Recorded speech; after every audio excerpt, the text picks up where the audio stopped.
ఉద్యోగుల జీతాలపై సర్కార్ పంతం. ఇక చర్చలకు పిలిచేదే లేదంటున్న బొత్స.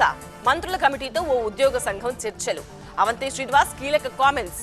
బైక్ రేసర్లపై యాక్షన్ కు ఆదేశం. సుమోటోగా టీవీ9 కథనాలు. ద్వారకా తిరుమలలో పులి భయం. ఇలాంటి ముఖ్యమైన వార్తలను ఏపీ టాప్ 9 లో చూద్దాం.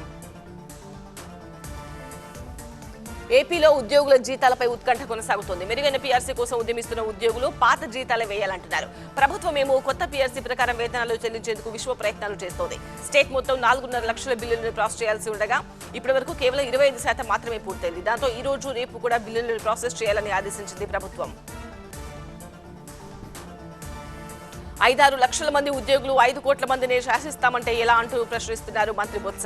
కొత్త పీఆర్సీతో ఉద్యోగుల జీతాలు తగ్గవని స్పష్టం చేశారు. ఇకపై ఉద్యోగులను చర్చలకు పిలిచేది లేదన్నారు. ఉద్యోగులు స్వయంగా ముందుకొస్తేనే చర్చిస్తామన్నారు.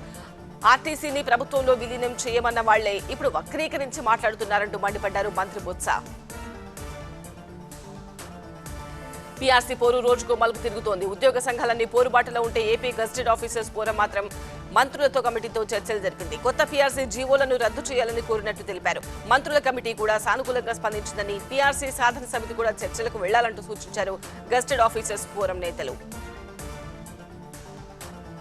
ఐఏఎస్ క్యాడర్ రూల్స్ మార్పుపై భిన్నంగా స్పందించారు ఏపీ సీఎం జగన్. కేంద్ర ప్రభుత్వ ప్రతిపాదనలకు మద్దతిస్తున్నట్టు ప్రకటించారు. అంగీకారం తెలుపుతూ ప్రధాని మోదీకి లేఖ రాశారు.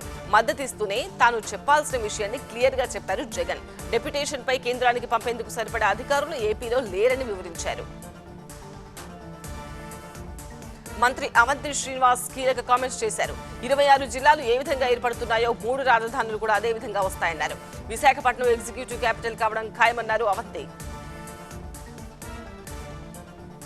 నడి రోడ్డుపై ఆ బైక్ రేస్లేంటి, జనం ప్రాణాలేం కావాలి, పోలీసులు ఏం చేస్తున్నారు అంటూ అద్దంకి కోర్టు జడ్జి సీరియస్ అయ్యారు. టీవీ9 కథనాలను సుమోటోగా తీసుకున్న Addanki principal junior civil judge Bujjappa bike రేస్ల నివారణకు ఎలాంటి చర్యలు తీసుకున్నారో వివరణ ఇవ్వాలంటూ పోలీసులను ఆదేశించారు.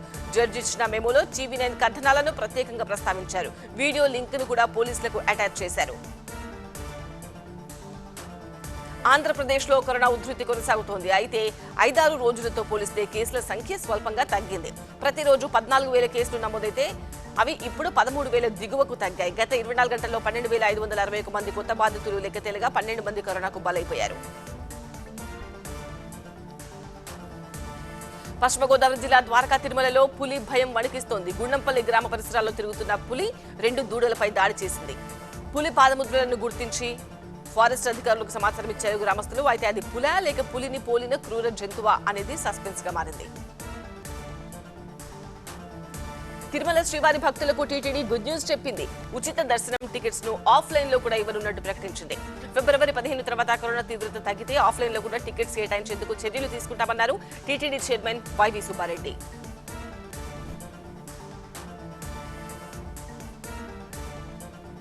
పద్మశ్రీ కిన్నెర ముగిలయ్యకు తెలంగాణ సర్కార్ గిఫ్ట్. సీఎం కేసీఆర్ కే 10,000 ఇచ్చిన రైతు. తెలంగాణపై కేంద్రం ప్రశంసలు. భయపడే ప్రసక్తి లేదంటున్న బండి సంజయ్. పిచ్చి మాటలు మానాలంటూ ఎర్రబల్లి వార్నింగ్. ఇప్పుడే ఆపాలి, లేదంటే ఘోరం తప్పదంటున్న కేసీఆర్. ఇలాంటి తెలంగాణ టాప్ 9 వార్తలను ఇప్పుడు చూద్దాం. పద్మశ్రీ కిన్నెర మొగిలయ్యకు హైదరాబాద్ లో నివాస స్థలం, ఇంటి నిర్మాణం, ఇతర ఖర్చుల కోసం ₹1 కోటి మంజూరు చేశారు సీఎం కేసీఆర్. ప్రగతి భవన్ వచ్చిన మొగిలయ్యను శాలువాతో సత్కరించారు. తెలంగాణ గర్వించదగ్గ గొప్ప కళారూపాన్ని కాపాడుతున్న మొగిలయ్య అభినందనీయుడు అన్నారు కేసీఆర్. రాజన్న సిరిసిల్ల జిల్లా రైతు పన్నాల శ్రీనివాస్ రెడ్డి అన్నదాతలకు ఆదర్శంగా నిలిచాడు. తాను పండించిన పంటలో కొంత ఆదాయాన్ని పేదల కోసం ఖర్చు చేయాలని నిర్ణయం తీసుకున్నాడు. అనుకున్నదే తడువుగా ప్రగతి భవన్కు వచ్చిన రైతు శ్రీనివాస్ రెడ్డి సీఎంకు ₹10,000 అందజేశాడు. ప్రతి 6 నెలలకోసారి సీఎం ఆర్ఎఫ్ కి డబ్బు జమ చేస్తానన్నాడు రైతు. ఆదర్శవంతమైన నిర్ణయం తీసుకున్న శ్రీనివాస్ రెడ్డిని అభినందించారు కేసీఆర్. కరోనా కట్టడి కోసం తెలంగాణ చేపట్టిన ఫీవర్ సర్వేపై ప్రశంసల వర్షం కురిపించింది కేంద్రం. వైరస్ ను నియంత్రించడంతో ఫీవర్ సర్వే మంచి వ్యూహంగా కేంద్ర ఆరోగ్య మంత్రి మాండవీయ అభివర్ణించారు. కరోనా పరిస్థితులపై కేంద్రం నిర్వహించిన వీడియో కాన్ఫరెన్స్ లో పాల్గొన్న హరీష్ రావు రాష్ట్రంలో సిచ్యువేషన్ వివరించారు. సీఎం కేసీఆర్ మంత్రి కేటీఆర్ ను మర్యాదపూర్వకంగా కలిశారు. టీఆర్ఎస్ డిస్ట్రిక్ట్ ప్రెసిడెంట్స్ తమపై ఉంచిన నమ్మకాన్ని నిలబెట్టుకుంటామని, పార్టీ బలోపేతానికి కృషి చేస్తామని తెలిపారు. ఈ సందర్భంగా టీఆర్ఎస్ జిల్లా అధ్యక్షులకు శుభాకాంక్షలు చెప్పారు కేటీఆర్. అధికార పార్టీ టీఆర్ఎస్ దాడులకు భయపడే ప్రసక్తే లేదన్నారు బండి సంజయ్. జనం పక్షాన ఉంటూ ధైర్యంగా ఎదుర్కొంటామన్నారు. రాబోయే రోజుల్లో దాడులు మరింత పెరిగే అవకాశం ఉందన్నారు. ఇక ప్రభుత్వంపై ఒత్తిడి పెంచేందుకు రానున్న బడ్జెట్ సమావేశాల్లో మిలియన్ మార్చ్, కోటి సంతకాల సేకరణ చేపట్టనున్నట్టు ప్రకటించారు. బండి సంజయ్ పై నిప్పులు చెరిగారు మంత్రి ఎర్రబెల్లి దయాకర్ రావు. బండి సంజయ్ ఇకనైనా పిచ్చి మాటలు మానుకోవాలని హెచ్చరించారు. బీజేపీ ఒక మోసపూరిత పార్టీ అన్నారు ఎర్రబెల్లి. కొత్త ఉద్యోగాలు ఇవ్వకపోగా ఉన్నవి కూడా ప్రైవేటీకరిస్తూ ప్రజలను మోసం చేస్తున్నారన్నారు. తెలంగాణలో కరోనా ఉధృతి కంటిన్యూ అవుతోంది. ప్రతిరోజు 3,000కు పైగానే కేసులు నమోదవుతున్నాయి. గత 24 గంటల్లో 3,877 కొత్త కేసులను గుర్తించినట్టు వైద్య ఆరోగ్య శాఖ ప్రకటించింది. అయితే జీహెచ్ఎంసీ పరిధిలోనే బాధితులు ఎక్కువగా ఉండడం ఆందోళన కలిగిస్తోంది. హైదరాబాద్, మేడ్చల్, రంగారెడ్డి జిల్లాలోనే డైలీ 2,000 కేసులు నమోదవుతున్నాయి. డ్రగ్స్ నిర్మూలనలో తెలంగాణ పోలీసులు దేశానికి ఆదర్శంగా నిలవాలన్నారు ముఖ్యమంత్రి కేసీఆర్. స్టేట్లో డ్రగ్స్ వినియోగం ప్రైమరీ స్టేజ్లో ఉందని, అది మరింత పెరగకుండా పూర్తిగా అరికట్టాలన్నారు. డ్రగ్స్ వినియోగం పెరిగితే రాష్ట్రాభివృద్ధికి ఆటంకం ఏర్పడే ప్రమాదం ఉందని హెచ్చరించారు. డ్రగ్స్ మాఫియా కట్టడికి పోలీసులు అధునాతన పరికరాలు ఉపయోగించాలని ఆదేశించారు కేసీఆర్. ఖమ్మం జిల్లా ఆసుపత్రిలో క్యాథ్ ల్యాబ్ ను ప్రారంభించారు మంత్రి హరీష్ రావు. గాంధీ, నిమ్స్, ఉస్మానియా తర్వాత ఖమ్మంలోనే క్యాథ్ ల్యాబ్ ఏర్పాటు చేసినట్టు చెప్పారు. పేదలకు అత్యాధునిక వైద్య సేవలు అందించేందుకే తమ ప్రభుత్వం కృషి చేస్తోందన్న హరీష్ రావు అతి త్వరలోనే ఆదిలాబాద్ లో కూడా క్యాథ్ ల్యాబ్ ను అందుబాటులోకి తెస్తామన్నారు.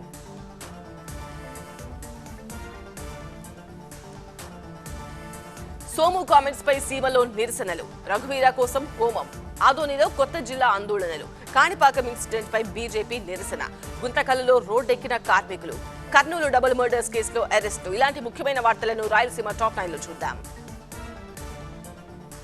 ఏపీ బీజేపీ అధ్యక్షుడు సోము వీర్రాజుకు వ్యతిరేకంగా కడపలో ఆందోళనలు జరిగాయి. రాయలసీమపై ఇష్టం వచ్చినట్టు మాట్లాడితే ఊరుకునేది లేదంటూ వార్నింగ్ ఇచ్చారు.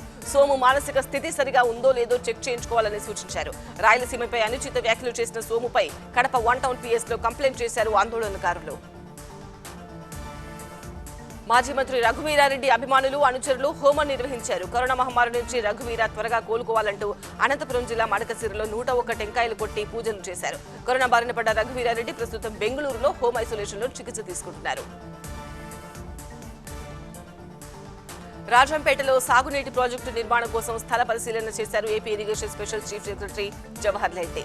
వరదల్లో కొట్టుకుపోయిన రాజంపేట, చెయ్యేరు ప్రాజెక్టు ప్రాంతంతో పాటు మరికొన్ని స్థలాలను పరిశీలించారు. వీలైనంత త్వరగా ప్రాజెక్టును పూర్తి చేసేలా పనులు చేపడతామన్నారు జవహర్ రెడ్డి. కర్నూలు జిల్లా గూడూరులో వైసీపీ కార్యకర్తలు భారీ ర్యాలీ తీశారు. జిల్లాల పునర్విభజనను స్వాగతిస్తూ వైఎస్ఆర్ విగ్రహానికి పూలమాలలు వేశారు. పాదయాత్రలో ఇచ్చిన హామీని నెరవేర్చారంటూ సీఎం జగన్ చిత్రపటానికి పాలాభిషేకం చేశారు డ్వాక్రా మహిళలు. మదనపల్లి జిల్లా కోసం ఉద్యమాలు మరింత ఊపందుకుంటున్నాయి. జేఏసీ, సాధన సమితి కలిసి చేపడుతున్న ఆందోళనలు హీటెక్కిస్తున్నాయి. అర్ధనగ్న ప్రదర్శనలతో ఆందోళనకారులు నిరసన తెలిపారు.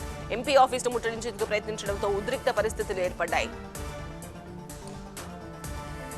కాణిపాకం వరసిద్ధి వినాయక ఆలయంలో దుండగులు తగలబెట్టిన రథం చక్రాలను పరిశీలించారు బీజేపీ నేతలు. ఈవో వెంకటేష్ ను వెంటనే విధుల నుంచి తొలగించాలంటూ ఆలయం ముందు ధర్నా చేశారు. వైసీపీ పాలనలో దేవాలయాలకు రక్షణ లేకుండా పోతోందని ఆరోపించారు బీజేపీ నేతలు. ఆదోని కోసం ఆందోళనలు మొదలయ్యాయి. ఆదోనిని జిల్లాగా ఏర్పాటు చేయాలంటూ డీఎస్ఎఫ్, పీడీఎస్యూ భారీ ర్యాలీ తీశాయి. ఆదోని కోసం తెలుగుదేశం నేతలు కూడా పోరుబాట పట్టారు. మంత్రాలయంతో కలిపి ఆదోనిని జిల్లా చేయాలని డిమాండ్ చేస్తున్నారు. అనంతపురం జిల్లా గుంతకల్లులో మున్సిపల్ కార్మికులు పోరుబాట పట్టారు. సిఐటియు ఆధ్వర్యంలో ఆందోళన చేశారు. కాంట్రాక్ట్ అండ్ అవుట్ సోర్సింగ్ ఉద్యోగులకు వ్యతిరేకంగా తెచ్చిన జీవోలను వెంటనే వెనక్కి తీసుకోవాలని డిమాండ్ చేశారు. కనీస వేతనం 26,000 రూపాయలు ఇవ్వాలన్నారు కార్మికులు. కర్నూలు జిల్లా కామవరం జంట హత్యల కేసులో పోలీసులు యాక్షన్ మొదలుపెట్టారు. 12 మందిని అరెస్ట్ చేసి రిమాండ్కు పంపారు. డబుల్ మర్డర్స్ కేసును సీరియస్ గా తీసుకున్న ఆదోని పోలీసులు 24 గంటల్లోనే నిందితులను పట్టుకున్నారు. హైదరాబాద్ లో 7గురిని, ఎమ్మిగనూరులో 5గురిని అరెస్ట్ చేశారు.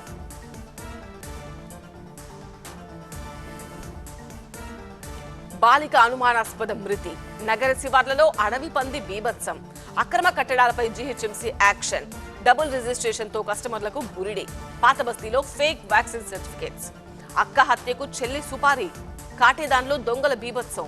ఇలాంటి వార్తలను హైదరాబాద్ టాప్ 9 లో చూద్దాం. హైదరాబాద్ లో బాలిక మృతి కలకలం రేపింది. సైదాబాద్ లక్ష్మీనగర్ లో నీటి సంపులో పడి బాలిక చనిపోయింది. కొత్తగా నిర్మిస్తున్న అపార్ట్మెంట్ లో ఈ ఘటన జరిగింది. ఆడుకుంటూ ప్రమాదవశాత్తు సంపులో పడి మరణించినట్టు ప్రాథమికంగా గుర్తించారు. హైదరాబాద్ శివార్లలో అడవి పంది బీభత్సం సృష్టించింది. షాద్నగర్ వీర్లపల్లిలో జనావాసాల్లోకి చొరబడింది. 2 ఇళ్లలోకి దూరి 2ని గాయపరిచింది. అష్టకష్టాలు పడి అడవి పందిని పట్టుకున్న గ్రామస్తులు కొట్టి చంపేశారు. హైదరాబాద్ లో అక్రమ కట్టడాలపై జీహెచ్ఎంసీ యాక్షన్ కొనసాగుతోంది. హెచ్ఎండీఏ పరిధిలో 107 అక్రమ నిర్మాణాలపై చర్యలు తీసుకున్నారు. 84 కట్టడాలను కూల్చివేసి 23 నిర్మాణాలను సీజ్ చేశారు. గత 24 గంటల్లో 6 అక్రమ కట్టడాలను డిమాలిష్ చేశారు అధికారులు. హైదరాబాద్ లో ఫోర్జరీ భాగోతం బయటపడింది. ఫేక్ డాక్యుమెంట్స్ తో మోసాలు చేస్తున్న ముఠాను పోలీసులు అరెస్ట్ చేశారు. నకిలీ ఆధార్ కార్డులు సృష్టించి డబుల్ రిజిస్ట్రేషన్ తో కస్టమర్లను బురిడి కొట్టించిన 4గురిని రిమాండ్కు పంపారు పోలీసులు. పాత బస్తీలో ఫేక్ వ్యాక్సిన్ సర్టిఫికేట్ల ముఠా పట్టుబడింది. విదేశాలకు వెళ్లే వారి కోసం నకిలీ కోవిడ్ వ్యాక్సినేషన్ సర్టిఫికేట్ సృష్టిస్తున్న 4గురిని పోలీసులు అరెస్ట్ చేశారు. నిందితుల నుంచి ఫేక్ సర్టిఫికేట్, సెల్ ఫోన్స్ స్వాధీనం చేసుకున్నారు.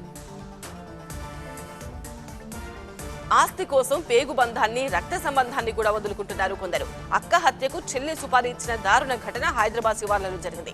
హత్యాయత్నం నుంచి త్రుటిలో తప్పించుకుంది బాధితురాలు. 5గురు సభ్యుల సుపారీ ముఠాను అరెస్ట్ చేసి జైలుకు తరలించారు పోలీసులు. సైదాబాద్ సింగరేణి కాలనీలో తాగుబోతు వీరంగం వేశాడు. మద్యం మత్తులో విద్యుత్ స్తంభం ఎక్కి నానా హంగామా చేశాడు. ప్రధాన రహదారిపై తాగుబోతు హల్చల్ చేయడంతో స్థానికంగా కొద్దిసేపు గందరగోళం, ట్రాఫిక్ జామ్ ఏర్పడింది. హై ప్రొఫైల్ సర్కిల్లో డ్రగ్స్ స్టేటస్ సింబల్ గా మారిందన్నారు forum for good governance president Padmanabha Reddy. విచ్చలవిడిగా వచ్చి పడుతున్న డబ్బే వ్యసనాలకు కారణమవుతోందన్నారు. డ్రగ్స్ విషయంలో తెలంగాణ ఎప్పుడో సెకండ్ స్టేజ్ కు వెళ్లిపోయిందన్నారు పద్మనాభరెడ్డి. ఇప్పుడు అడ్డుకట్ట వేయకపోతే భవిష్యత్తు దారుణంగా ఉంటుందన్నారు. హైదరాబాద్ శివార్లలో దొంగలు బీభత్సం రేపారు. కాటేదాన్లో వరుస దుకాణాల్లో చోరీలకు పాల్పడ్డారు. రైస్, కూల్ డ్రింక్స్ షాపుల్లో పెద్ద ఎత్తున సరుకులను ఎత్తుకెళ్లారు. విజయనగరంలో ఏనుగుల బీభత్సం, దొడ్డి కిరణ్ కోసం పోలీసుల వేట. విశాఖలో బయటపడ్డ గంజాయి డంప్. 70 ఏళ్ల వయసులో సైకిల్ యాత్ర. పార్వతీపురంలో గిరిజనుల సంబరాలు. ఇలాంటి ముఖ్యమైన వార్తలను ఉత్తరాంధ్ర టాప్ 9 లో చూద్దాం. రెవెన్యూ అధికారులపై దాడి చేసిన దొడ్డి కిరణ్ కు ఉచ్చు బిగుస్తోంది. కిరణ్ తో పాటు 20 మందిపై క్రిమినల్ చర్యలు తీసుకోవాలంటూ పోలీస్ కమిషనర్ కు లేఖ రాశారు విశాఖ కలెక్టర్. మరోవైపు కిరణ్ ను అరెస్ట్ చేయాలంటూ భారీ ర్యాలీ నిర్వహించారు రెవెన్యూ ఉద్యోగులు. దాంతో పరారీలో ఉన్న నిందితుల కోసం గాలిస్తున్నారు పోలీసులు.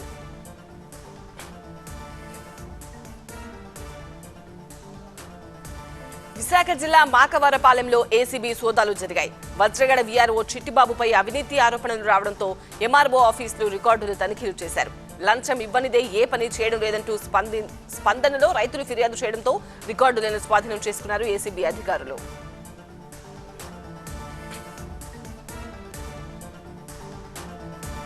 విజయనగరం ఏజెన్సీలో ఏనుగులు మళ్లీ బీభత్సం సృష్టిస్తున్నాయి. పొలాల్లో పడి ఏనుగుల గుంపు విధ్వంసం చేస్తోంది. ఏనుగులను తరిమేందుకు అష్టకష్టాలు పడుతున్నారు అటవీ సిబ్బంది. పెద్ద ఎత్తున పంట నష్టం జరగడంతో లబోదిబోమంటున్నారు రైతులు.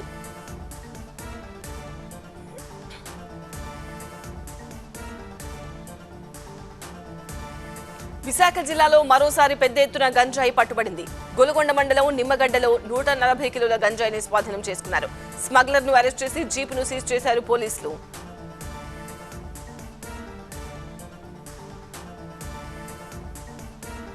శ్రీకాకుళం జిల్లాలో ఎలుగుబంటులు బీభత్సం సృష్టిస్తున్నాయి. ఇచ్చాపురం, పలాస నియోజకవర్గాల్లో ప్రజలకు కంటి మీద కొనుకు లేకుండా చేస్తున్నాయి. లక్షలాది ఎకరాల్లో పంటలను ధ్వంసం చేస్తూ తీవ్ర నష్టం కలిగిస్తున్నాయి. భల్లూకాల భయంతో ఇళ్ల నుంచి బయటకు రాలేకపోతున్నామంటున్నారు జనం.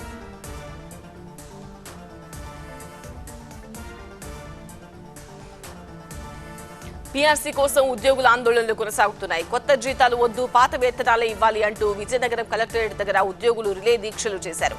ప్రభుత్వం దిగి రాకపోతే ఆందోళనలు మరింత తీవ్రతరం చేస్తామని హెచ్చరించారు.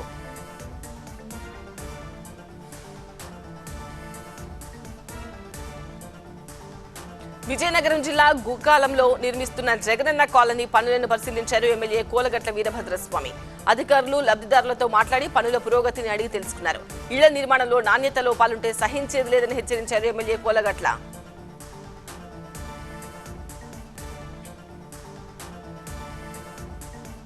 ఆశయం ముందు ఏదైనా తలవంచక తప్పదని నిరూపించారు రిటైర్డ్ ఉద్యోగి సుభాష్ చంద్ర. 70 ఏళ్ల వయసులో సైకిల్ యాత్ర చేస్తూ ప్రజా శ్రేయస్సు కోసం తపిస్తున్నారు. హర్యానాకు చెందిన సుభాష్ చంద్ర శ్రీకాకుళం జిల్లాలో పర్యటించి జల్ జీవన్ పథకంపై ప్రజలకు అవగాహన కల్పించారు.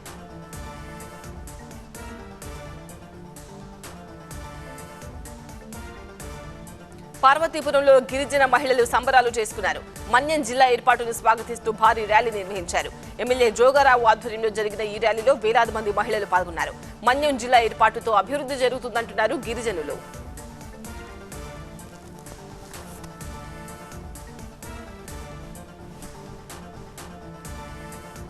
బాలీవుడ్ లో బాక్స్ ఆఫీస్ లెక్కలను తిరగరాసింది పుష్ప మూవీ.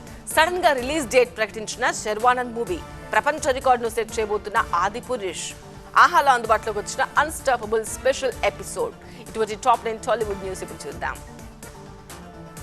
టాలీవుడ్ లో మరో సినిమా సడన్ గా రిలీజ్ డేట్ అనౌన్స్ చేసుకుంది. శర్వానంద్ హీరోగా కిషోర్ తిరుమల డైరెక్ట్ చేస్తున్న ఆడవాళ్లు మీకు జోహార్లు ఫిబ్రవరి 25న రిలీజ్ కాబోతోంది. సుధాకర్ చెరుకూరు నిర్మిస్తున్న ఈ మూవీలో రష్మిక మందాన హీరోయిన్, సీనియర్ నటీమణులు ఖుష్బూ, రాధికా శరత్ కుమార్, ఊర్వశి ముఖ్య పాత్రల్లో కనిపిస్తారు.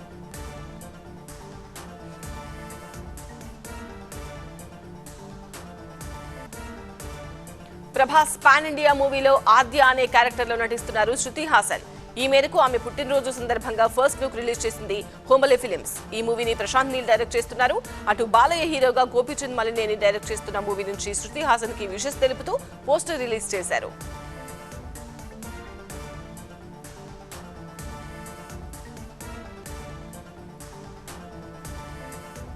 బాలయ్య హోస్ట్ గా చేస్తున్న పాపులర్ టాక్ షో అన్స్టాపబుల్ నుంచి స్పెషల్ ఎపిసోడ్ నిన్న రాత్రి నుంచే ఆహారా స్ట్రీమింగ్ అవుతోంది. ఇప్పటి వరకు చేసిన 9 ఎపిసోడ్స్ లోని కీలక సన్నివేశాలన్నింటినీ కలిపి ఈ ఎపిసోడ్ ని రసవత్తరంగా రూపొందించారు. వచ్చే శుక్రవారం మహేష్ బాబు గెస్ట్ గా తాజా ఎపిసోడ్ ప్రసారం కాబోతోంది.